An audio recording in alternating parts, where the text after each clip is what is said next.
Hi, everyone. Do you ever feel like you never have great stories to tell and feel like awkward at social gatherings?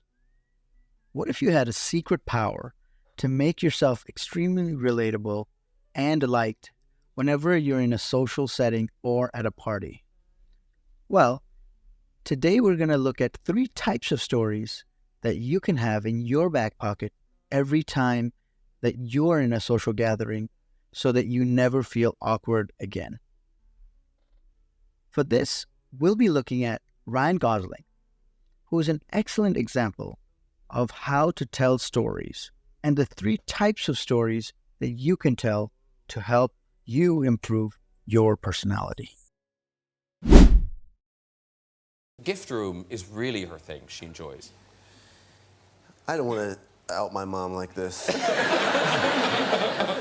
I will tell a funny story about that picture, though, which is that my mom was convinced that year by her friend that beehives were going to be all the rage. And if you didn't have a beehive, you'd feel embarrassed. And it turned out to be the opposite. It was a natural hair vibe that night. And my mom sat in front of Rachel Wise, and her hair was so high that Rachel had to keep...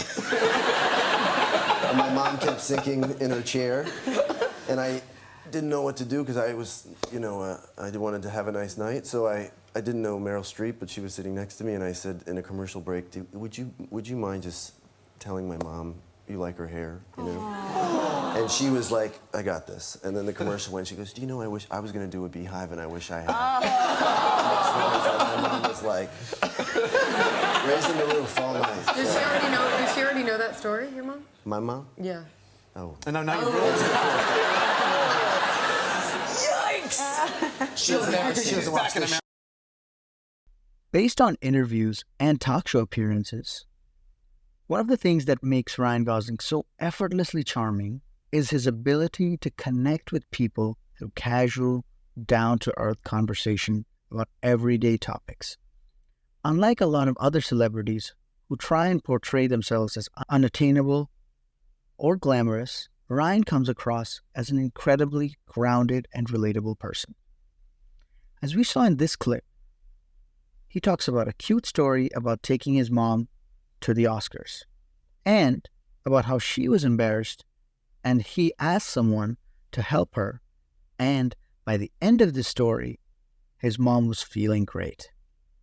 Even though in this story it's full of rich and famous people, at the heart of the story is a son helping out his mom to make her feel good.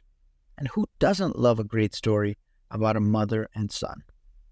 So next time you're telling a story, make sure to think of a cute little story about you and your mom, your grandma, or your dad, which is funny, cute, relatable, and something that's feel good.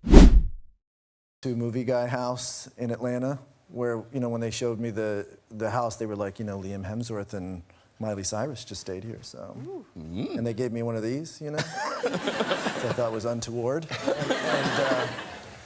But they're very precious about the house, and what I didn't realize was that there's a strict no dogs policy, and then I was going to work one morning, and there's a little dog, it's below zero, and I thought, oh, what harm can it do? And I let it in the house. When I came back from work, it was like a fecal Jackson Pollock. It was everywhere. You know what I mean? It was like, did he have help? I was like looking up, like, did he get a ladder? How is he still alive? And so then I had to clean it all up, and then I had to hide the dog, and I spent like 2 weeks hiding this dog.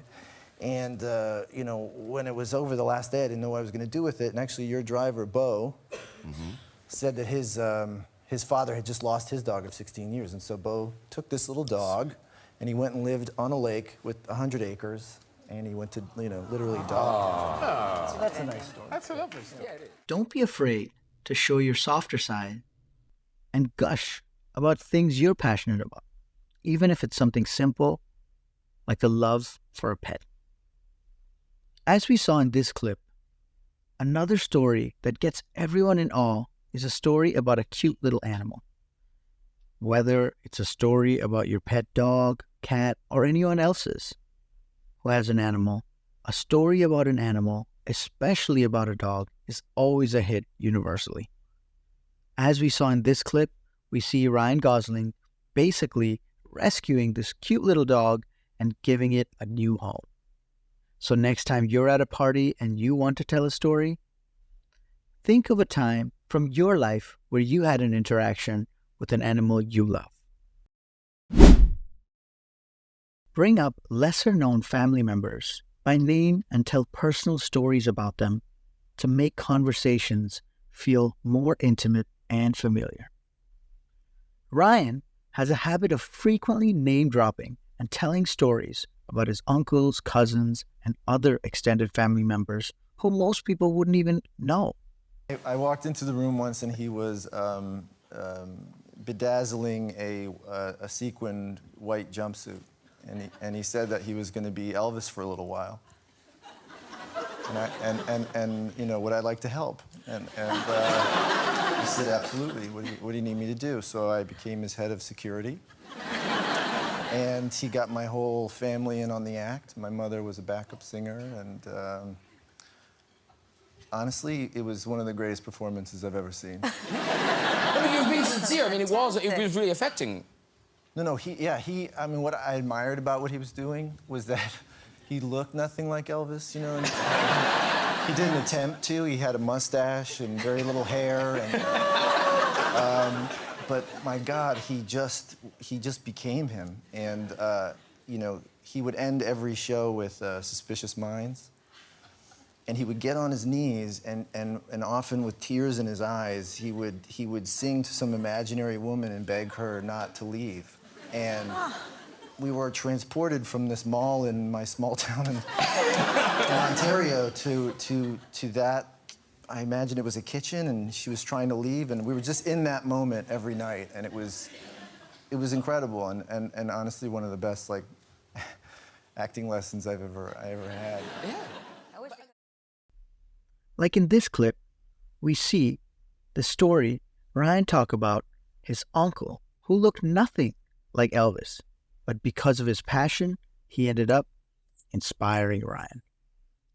So next time you're at a party and you want to tell a story, think of someone from your life who you haven't thought about in a while, who has given you some special moments. And maybe it can be an aunt, an uncle, an old family friend. By peppering these random family member names and anecdotes into your stories, you can make your conversations feel incredibly personal, like you're just chatting with an old friend. This is a tactic anyone can replicate by making more references to your extended family members that you don't get to talk about as often. So, by keeping topics centered around universal experiences that we can all relate to, you'll be able to transcend what's going on and connect with people on a personal level through warmth and authenticity. Your charm will come from the fact that you come across as a fundamentally good person who simply happens to tell great stories. So instead of worrying about having an amazing personality and being the life of the party, take a page from Ryan's book. Share some funny stories and observations about your loved ones, your pets, your hobbies, the ordinary things that make you human. If you can do that with an easygoing, conversational attitude, you'll be amazed at how quickly you can establish rapport and make people feel comfortable around you. And that's true charisma.